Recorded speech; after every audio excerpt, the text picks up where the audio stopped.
नमस्कार मित्रांनो, शेतकऱ्यांचा सौर पंपासाठी छळ होत असतानाही PV पॉवर टेक्नॉलॉजी कंपनीवर मेडा मेहरबान कशासाठी? PM कुसुम योजनेची जिल्ह्यात वाताहत.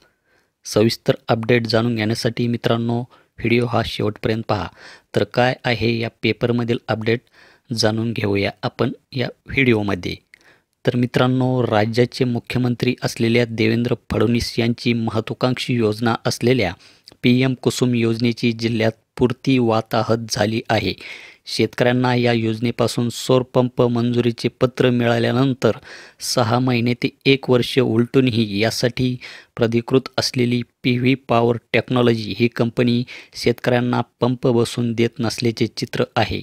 विशेष म्हणजे कंपनीचे लोक या संदर्भात महाऊर्जा विभागाच्या समन्वयकांचे देखील फोन घेत नसल्याची माहिती आहे. त्यामुळे मग अशा आडमोठ्या PV पॉवर टेक्नॉलॉजी कंपनीवर मेडा मेहरबान का आहे? अशा कंपन्यांना काळ्या यादीत का टाकले जात नाही, असा सवाल शेतकऱ्यांमधून उपस्थित होत आहे.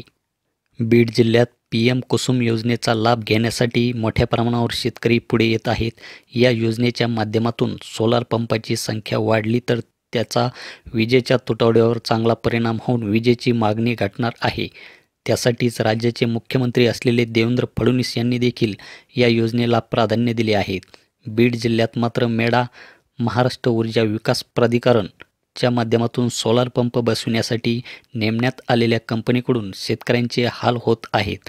बीड जिल्ह्यातील बहुतांश कामे PV पॉवर टेक्नॉलॉजी युवा कंपनीला देण्यात आली आहेत. मात्र शेतकऱ्यांना पंप मंजुरीचे पत्र मिळाल्यानंतर 6 महिने ते 1 वर्ष झाल्यानंतरही त्याला पंप स्थापित करून दिला जात नसल्याचे चित्र आहे. त्यामुळे जिल्ह्यातील शेकडो शेतकरी परेशान आहेत. या संदर्भाने शेतकऱ्यांनी महाऊर्जाच्या जिल्हा समन्वयाकडे देखील तक्रारी केल्यात. त्यांनी या तक्रारी कंपनीकडे पाठवल्या. मात्र कंपनीने मजूर व्यवस्थापन या समन्वयकाच्या तक्रारीकडेही लक्ष देत नसल्याचे चित्र आहे. त्यामुळे अशा मजूर कंपनीवर मेडा मेहरबान का झाली आहे, असा सवाल सामान्य शेतकऱ्यांना संतापत आहे. कंपनी काळ्या यादीत टाकावी. PV पॉवर टेक्नॉलॉजी कंपनीकडून शेतकऱ्यांची छळवणूक होत आहे. शेतकऱ्यांनी पैसे भरून वर्ष झाली तरी त्यांना पंप मिळत नाही, हे गंभीर आहे. आपण या संदर्भात महाऊर्जाच्या महासंचालकाशी पत्रव्यवहार केला असून सदर कंपनीला काळ्या यादीत टाकावे, जबाबदार अधिकाऱ्यावर कारवाई करावी अशी मागणी केली आहे. विजयसिंह पंडित, विधानसभा सदस्य गेवराई.